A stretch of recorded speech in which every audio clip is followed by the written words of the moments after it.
I am pleased to tell you that today we have with us Mr. Jonathan Moscou, and he's the Director of Sports Construction at My Backyard Sports. Jonathan, welcome to the show. Thank you so much for being with us. Could you tell us and our viewers a little bit about yourself and what you guys do over at My Backyard Sports? Hi, guys. Thanks so much for having me. So My Backyard Sports is a sports specialty construction company. All we do is sports. We do tennis, we do basketball, we do bocce, horseshoes, and of course, we do pickleball. Okay.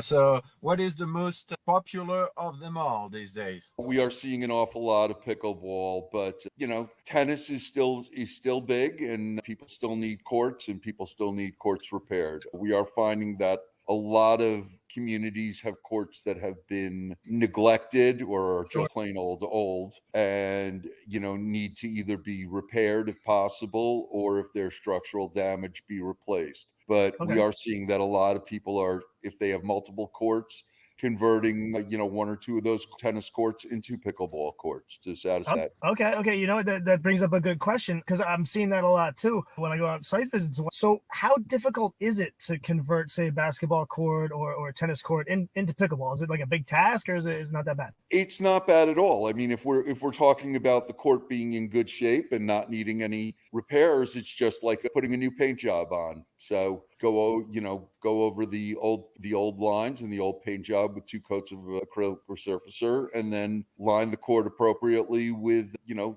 pickleball lines and supply new pickleball nets. All right. So I don't want to hold your feet to the fire here, but how much does it cost? Is it expensive? And how long does it take to do the conversion of a court? So let's say now people might be thinking it's too late for the year, we're not going to do it. It's really dependent upon what needs to be done. I mean, if we're talking about a court that is in perfectly fine condition that we just need to repurpose for pickleball, it's not terribly expensive and not terribly timely. But again, if we are talking about a court that has, let's just say, seen its time, and we need to tear out that court and put in court, that takes some time, especially since after asphalt is laid, we need to wait 30 days for the asphalt to cure and the chemicals to oxidize. Otherwise, you'll get a good paint job. You'll get bubbles in your paint, and then people call and start yelling at me, and I'm not happy. From a cost perspective, and then ballpark it for us, as far as taking an older court that's in decent repair, doesn't need a lot of repairs, just take an older court to convert it versus actually starting from scratch and putting down the asphalt. Are we talking like a 10-to-1 ratio? Is it 20 times more expensive? How much more expensive it is to build a new court from scratch? Oh, probably about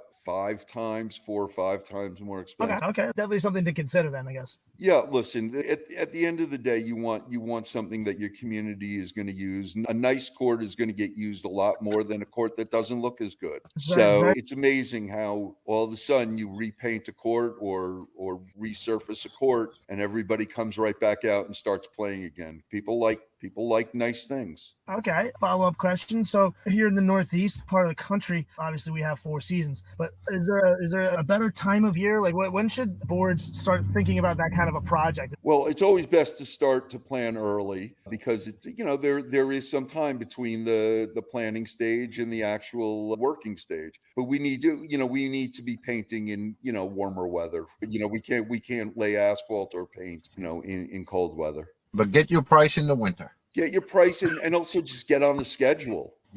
Sometimes we'll have camps call us in, at the end of April and say, we got our kids coming in 2 months. Well, if we're just starting now, it's going to be really, really tough to meet that deadline. We just want people to plan ahead so that we could do the best that we can for them. So let me ask maybe a little bit of a selfish question. Maybe Steve and I may have some interest in it. How often do you do courts for private residents? So let's say if Steve or I wanted to have a half basketball court in our backyard, or if he wants to have his horseshoe pit for how often do you guys do that kind of stuff? With great regularity. It's a very big part of our business as handling residential customers, and they do some wonderful things. I mean, they can get very creative when it's their own home. I mean, I think in a community, it's sometimes you want to stick to the basics. But some people, we've asked customers do pink and light blue basketball courts. It's, or different colored tennis courts. So yes, residential work is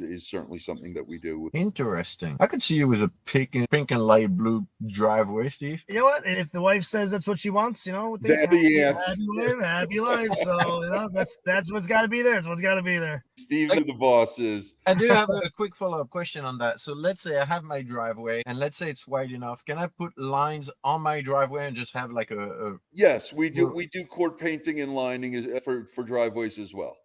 So that's sometimes the right solution for a customer. All right. Well, thank you for the information. And what kind of permits are typically required for an association to get, or are you getting the permits, or how does it all work? We do not get the permits, and the reason for that is that we handle every town here in the New York area, and as a result, we're the outsiders when we go to a town hall, as opposed to the customer who's a tax-paying citizen and who's probably already established a relationship. So it's a lot easier for them to go directly to the town for permitting and all of that kind of stuff. Got it. That hadn't even occurred to me about pulling permits. I have a less fun question, if you will, but it's a really, really hot topic right now for all associations, whether they're little associations or ginormous, huge retirement communities. Everybody's talking about maintenance right now, right? Everybody is really concerned with maintenance and upkeep of their property and then the assets of the community. So do you have any advice for communities? Keep it clean. Keep it, power wash on low with some regularity, and take the nets down during the colder months, because the tension on net posts are constantly pulling against each other, and that's where you'll usually get cracks. So if the court isn't in use, taking the net down is really going to help a lot. And as far as like the maintenance you mentioned, like power washing on stuff, like is that like a once a year, two times a year deal, or how often? As you see fit. I think the eye test kind of will tell you where you're at. But an asphalt, generally doesn't need too much maintenance. Well, that's good to know. Now, I know one thing about you is that you are a former athlete. Can you tell us a little bit about this? Well, former is the most important part of this, but I was captain and first singles for my college tennis team back when dinosaurs were walking across the courts, and we had to fix those kind of potholes. And then after I was on Wall Street, when I was trying to figure out my next move, I was a tennis pro at the John McEnroe Academy for a couple of years. So then I got into this, and it combined my love for business and my love for sports, and it's really just been a home run. Did you ever meet John McEnroe? I've met him before briefly, yes. As nice a guy as you'll ever meet. He was such a genius on the tennis court that he just expected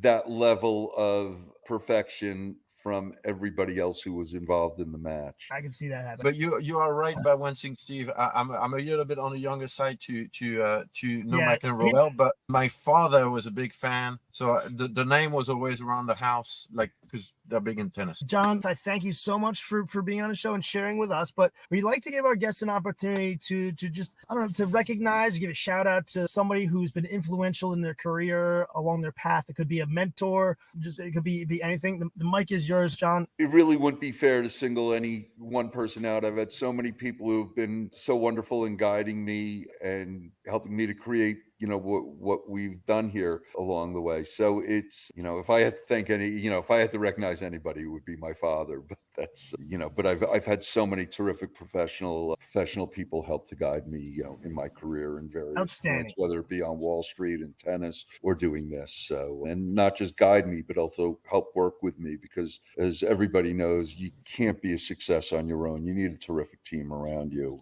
And I've been really blessed. And, in my backyard sports, we really try and deliver that experience, a terrific experience to people. And we work as a team, and we work with people as partners. So that's how we view it. Thank you so much for taking the time to jump in with us. Gentlemen, thank you so much for having me. All right. Well, Steve, we'll see you next week on Call Chat. And John, I'll see you on the pickleball court.